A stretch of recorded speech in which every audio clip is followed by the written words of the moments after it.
केदारनाथ की यात्रा शुरू होती है गौरी कुंड से। गौरी कुंड जहाँ है गर्म कुंड, और इसी कुंड में नहाकर यात्री अपनी यात्रा शुरू करते हैं। और हम भी इसी कुंड में नहाकर और यहाँ के नज़ारों का आनंद लेते हुए अपनी यात्रा की शुरुआत करते हैं और निकलते हैं बाबा केदार के मंदिर की तरफ।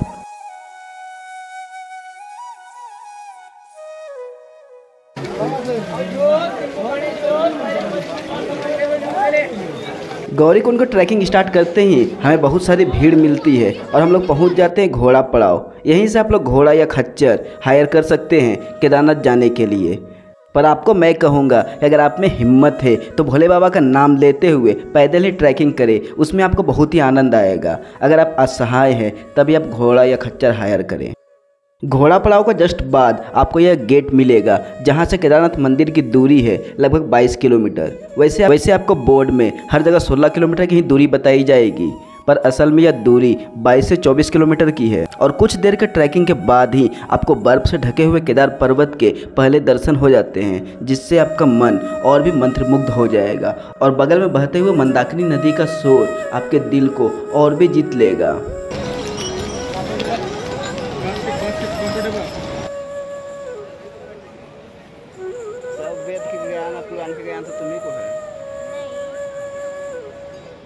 कुछ देर मंदाकिनी नदी के साथ बिताने के बाद हम लोग शुरू करते हैं अपने आगे की ट्रैकिंग को।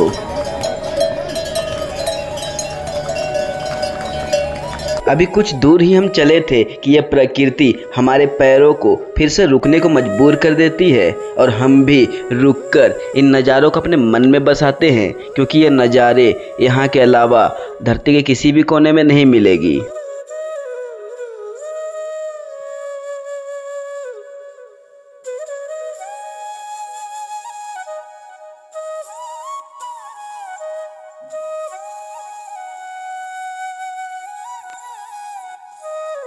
आखिरकार उन नज़ारों को पीछे छोड़ हम अपनी आगे की यात्रा को शुरू करते हैं और भैरव मंदिर और जंगल चट्टी को पार कर भीमबल्ली की तरफ बढ़ते हैं।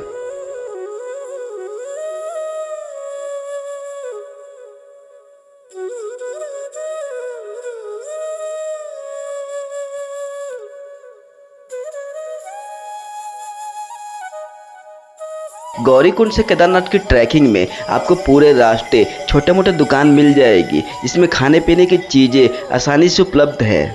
और साथ ही साथ इन्होंने यात्रियों के विश्राम के लिए कुर्सी और टेबल अपने दुकान में या बाहर लगाए हुए रहते हैं, जिस पे आप आसानी से विश्राम करते हुए आगे की यात्रा कर सकते हैं।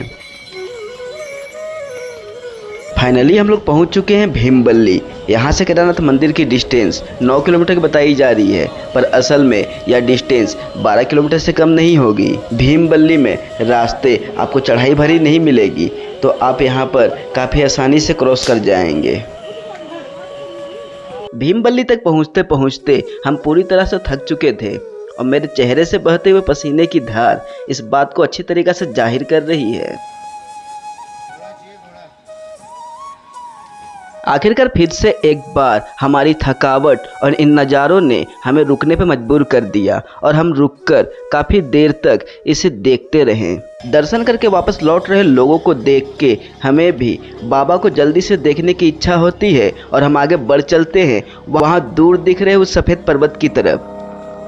ये जो पहाड़ पे आपको नीली पीली प्लास्टिकें दिख रही है, यही रास्ता है केदारनाथ मंदिर जाने का।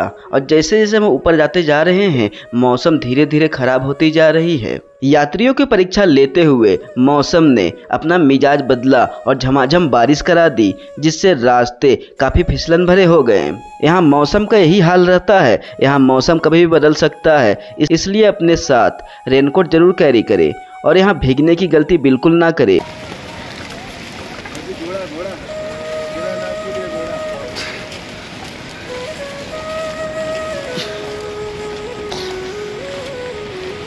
हमारा बढ़ता हुआ हर एक कदम हमें बाबा केदार के करीब तो ला ही रहा था, साथ ही साथ यह इस प्रकृति के करीब भी हमें ला रहा था।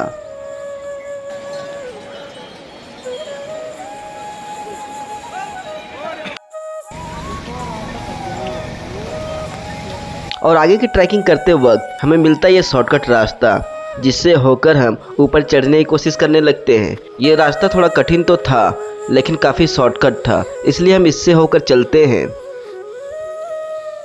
हमारे साथ साथ बहुत सारे लोग भी इसी शॉर्टकट रास्ते का ही यूज कर रहे थे। इस शॉर्टकट रास्ते को छोड़कर हम मेन रास्ते से बड़ी लिंचोली की तरफ बढ़ते हैं, पर उससे पहले ही हमें एक ऐसा दृश्य दिखता है जिसे देखकर हम एक बार फिर से रुक जाते हैं।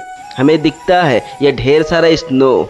अब ये स्नो ने हमारी उत्सुकता तो और बढ़ा दी और हम जल्दी जल्दी से बाबा केदार के मंदिर की तरफ बढ़े चलते हैं।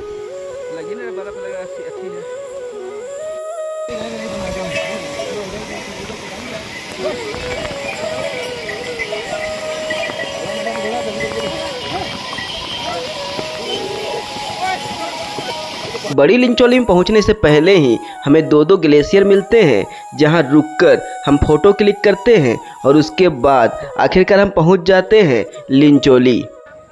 आखिरकार हम पहुंच गए बड़ी लिंचोली, जहां से केदारनाथ मंदिर की दूरी है 5 से 6 किलोमीटर। और अभी हम खड़े हैं बड़ी लिंचोली के हेलीपैड पे, और जो वह दूर सफ़ेद पर्वत आपको दिख रहा है उसी के पीछे बाबा केदार का मंदिर, वहीं हमें जाना।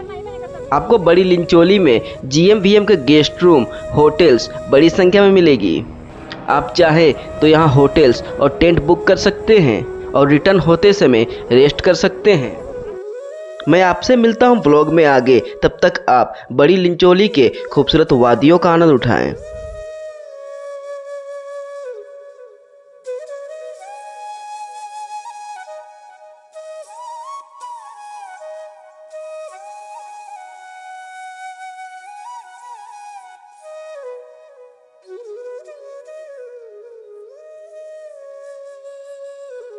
केदारनाथ आने से पहले मुझे लगता था आखिर क्यों इसे धरती का स्वर्ग कहा जाता है, पर इसकी खूबसूरत वादियों को देखकर इस सवाल का जवाब मुझे मिल ही गया।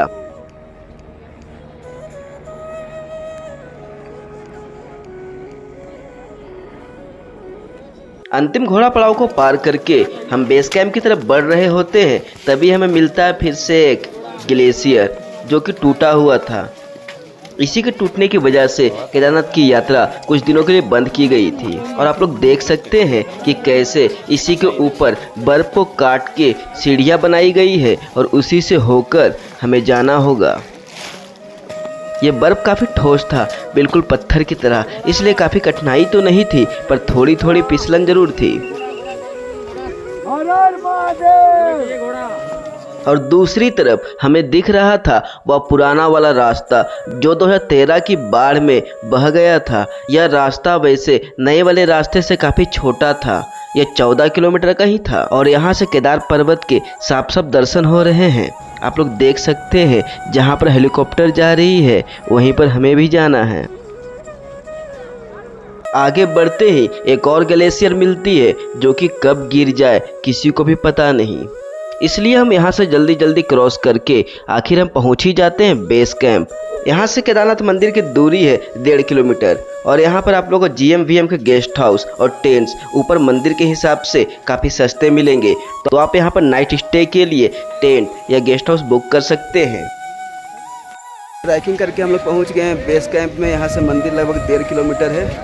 तो पहले ब्लॉग में आप लोग को मेरी फेस नहीं दिख रही होगी क्योंकि वैसा मौका नहीं मिला, लेकिन अब आपको आगे हर बार मेरी फेस यहाँ पर देखने को मिलेगी।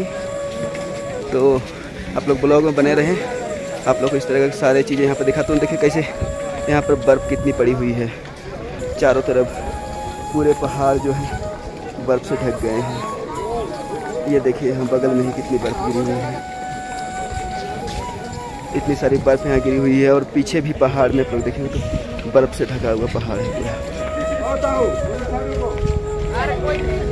तो चलिए चलते हैं आगे। चारों तरफ देखिए पहाड़ों पर पूरे बर्फ़ से ढकी हुई है, पूरे पहाड़ जो है बर्फ़ से। कैंप में भी है, देखिए कैंप जितना भी कैंप है या फिर चिकित्सा केंद्र है या फिर ये GMVM का कैंप जो है, सारे में बर्फ़ गिर पड़े हैं जो कि बर्फ़ नीचे हुए हैं। और अभी फिर से स्नोफॉलिंग होने के चांसेज हैं, बारिश भी हो रही है हल्की फुल्की। तो अगर स्नोफॉलिंग होती है तो आप लोग को लाइव वीडियो में दिखाऊंगा ज़रूर। उसके बाद देखते हैं मंदिर के दर्शन। यहाँ से बोलते हैं कि यहाँ से कुछ दूर से मंदिर दिखता है। मंदिर दिखने के बाद हौसला दुगना हो जाएगा। वो सामने वाला जो पहाड़ है वही है केदारनाथ का मंदिर, उसी पहाड़ पे है। अभी जो देख रहे हैं ये सफ़ेद, एकदम पूरे सफ़ेद वहाँ शायद धुंध वहाँ पर भरी हुई है, वहाँ शायद स्नोफॉलिंग हो भी रही है इसी पे।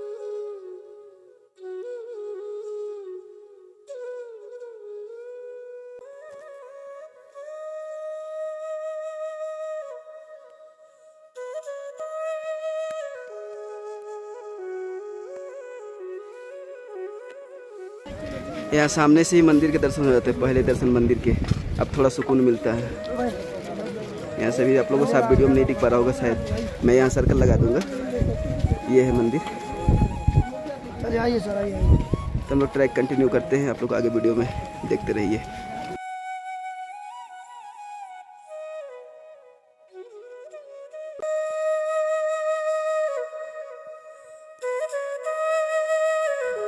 और आखिरकार हम केदारनाथ पहुंच ही गए और लाइन में लगे ही थे कि शुरू हो गई स्नोफॉलिंग। तो आप भी लो स्नोफॉलिंग के मज़े। तो आपसे मैं मिलता हूं आगे मंदिर में।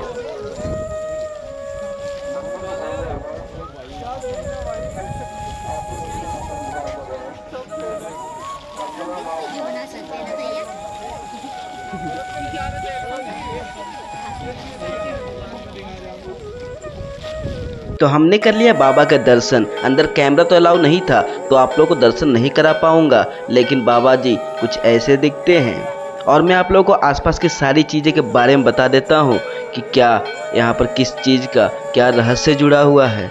तो आप वीडियो में ज़रूर आगे बने हुए रहें और भी इसी तरह के वीडियो के लिए चैनल को सब्सक्राइब भी ज़रूर कर ले। ये वीडियो काफ़ी लंबा हो गया है तो केदारनाथ के और सारे पार्ट्स आपको आगे वाले वीडियो में ज़रूर मिलेंगे, तो चैनल को सब्सक्राइब ज़रूर कर लेना। मंदिर के जस्ट सामने बैठे हुए हैं हमारे भोले बाबा के सबसे बड़े भक्त हमारे नंदी जी, और साइड में कुछ इस तरह के बाबा जी लोग बैठे हुए हैं। और मंदिर के पीछे एक कुंड है जिसके पानी से माना जाता है कैंसर जैसे रोग भी ठीक हो जाते हैं। तो आप यहाँ पर आए तो इस पानी को अपने साथ जरूर लेकर जाएं। और ये है हमारा केदारनाथ का मंदिर। देखिए कितना विशाल है। उतनी सारी आपदाओं को सहने के बाद भी यह आज तक उसी तरीक़ा से खड़ा है जैसे यह पहले था। और इसके ठीक पीछे है वह विशालकाय पत्थर जिसने मंदिर को आपदा में बचाया था। यही है वह पत्थर जिसका नाम है भीमशिला, और इसी शिला ने 2013 की आपदा में केदारनाथ मंदिर को बचाया था। इसलिए आज इसे भी लोग पूजते हैं, क्योंकि इसी पत्थर की वजह से आज हमारा धरोहर हमारे साथ है।